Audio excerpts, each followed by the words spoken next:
Bab 85. Sasi masih menunggu di Baby Celo dengan gelisah, karena yang berjanji akan mengembalikan Baby Celo pukul 7 malam tapi sampai pukul 10 malam Setia tak juga muncul. "Mas, kenapa mereka tidak juga mengembalikan Baby Celo?" ujar Sasi pada Elkan yang duduk di sebelahnya. "Tenang sayang, mungkin mereka sedang di jalan," mengusap bahu Sasi. Ucapan Elkan tetap saja tidak membuatnya tenang. Berulang kali Sasi mencoba mengirim pesan dan menghubungi Setia dan ibunya. Tidak lama kemudian, terdengar suara mesin mobil yang masuk ke dalam halaman rumah. Sasi segera berdiri dari duduknya. "Itu pasti Mas Setia." Sasi bergegas keluar rumah, dan benar saja tampak Setia yang baru keluar dari mobilnya, seraya menggendong Baby Celo. "Maaf, tadi Celo tertidur. Aku tidak tega membawanya keluar rumah.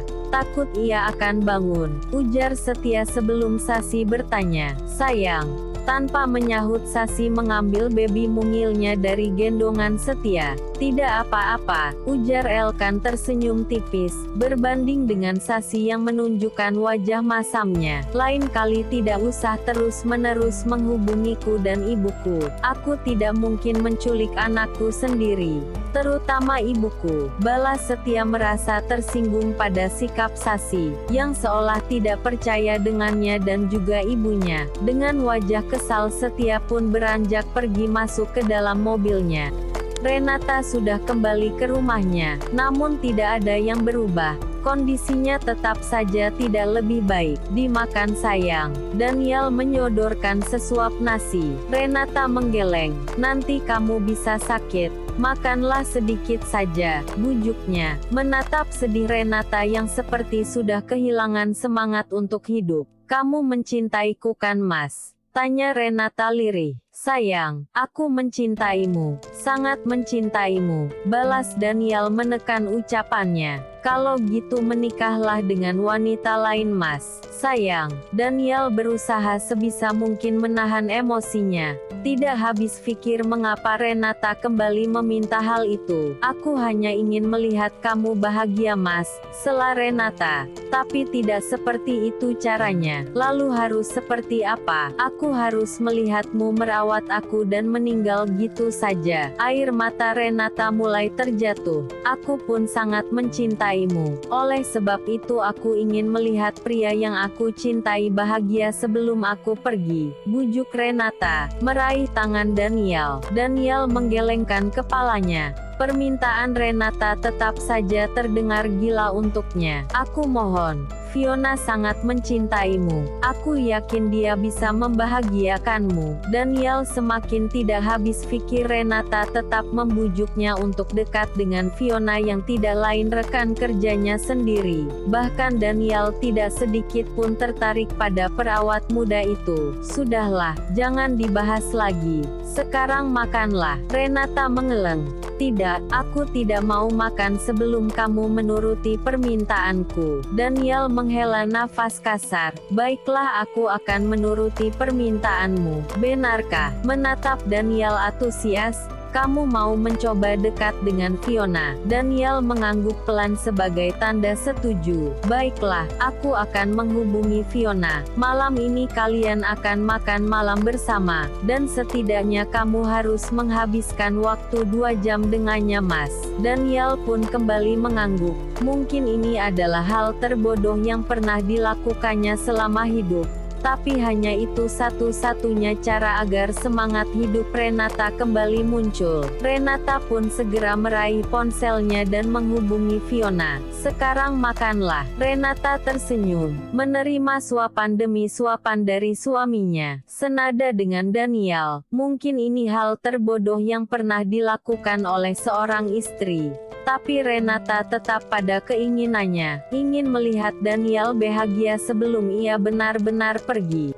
"Pak Daniel mengajakku makan malam di tempat yang berbeda." Fiona tampak terkejut membaca pesan dari Renata. Gadis muda itu tidak dapat menutupi raut bahagianya. Matanya seolah tertutup. Ia tidak peduli dengan Daniel yang sudah memiliki istri.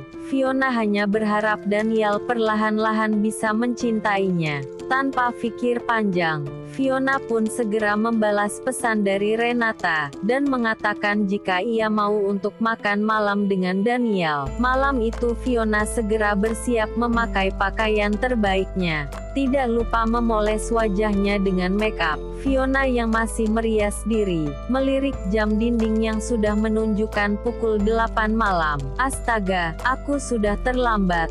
Fiona bergegas keluar dari kamarnya. Dengan menaiki taksi, ia menuju sebuah resto yang sudah dijanjikan Renata. Setibanya di sana Fiona segera masuk ke dalam resto. Senyumnya mengembang melihat Daniel yang ternyata sudah menunggu di sana. "Pak Daniel," ujar Fiona menghampiri. Daniel yang tengah fokus menatap layar gawainya, mendongak melihat gadis yang mengenakan dress berwarna pink berdiri canggung di hadapnya. Daniel tidak menampik, jika Fiona gadis muda yang cantik dengan paras dan tubuh tinggi semampai yang sempurna. Namun semua itu tetap saja tidak cukup membuat Daniel jatuh hati. Ia tetap hanya mencintai Renata, sang istri yang tengah melawan sakitnya. "Duduklah." Sementara Renata masih terduduk di kursi rodanya, pandangan kosongnya menatap jendela.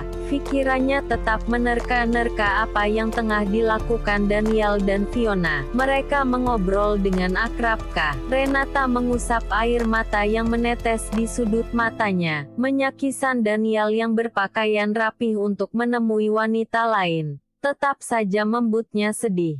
Tapi Renata tetaplah Renata, wanita yang kukuh pada keegoisannya. Non Rena." Renata terlonjak kaget mendengar ketukan pintu. "Ada Bu Rini datang Non," lapor asisten rumah tangganya. "Ibu, antarkan saya ke sana." Wanita itu pun segera mendorong kursi roda Renata keluar kamar. Renata, Ibu Rini yang tengah menunggu di ruang tamu tersenyum, melihat sang putri yang cukup lama tidak ditemuinya. Ibu kenapa tidak bilang mau ke sini? Ibu memang sengaja, Ibu rindu padamu nak." Renata tersenyum. "Renata, kenapa kamu masih pakai kursi roda? Kakimu masih sakit?" tanya Ibu Rini menatap khawatir. Renata memang sempat bercerita, jika dirinya sempat mengalami kecelakaan dan kakinya terluka. "Iya Bu, kakiku masih sakit," balas Renata sedikit gugup. Lagi-lagi ia harus kembali berbohong. "Apa parah?" tanyanya kembali, semakin menatap khawatir karena kecelakaan itu. Rasanya sudah lama dan berpikir seharusnya Renata sudah sembuh. "Tidak Bu, sudah tidak apa-apa, Ibu tidak usah khawatir ya." "Oh ya nak, mana Daniel?" tanya sang ibu, mencari keberadaan menantunya. Mas Daniel sedang pergi keluar. Kita ke ruang keluarga saja ya Bu. Ada kue kesukaan Ibu, balas Renata, mengalihkan pembicaraan. Ia pun segera menuntun ibunya menuju ruang keluarga dan mengobrol di sana. Sedangkan di resto, Fiona mulai menyantap menu yang sudah dipesankan Daniel. "Dimakan Pak," ujar Fiona pada Daniel yang sedari tadi masih sibuk menatap layar gawainya. "Oh ya," ucapan Fiona seperti angin lalu. Daniel tidak menggubrisnya. Ia tetap fokus menatap layar gawainya, seolah tidak menghiraukan kehadiran Fiona, yang tentu saja membuat Fiona menelan kekecewaan. Karena walaupun Daniel datang untuk makan malam bersama, tidak ada sedikit pun obrolan di antara keduanya.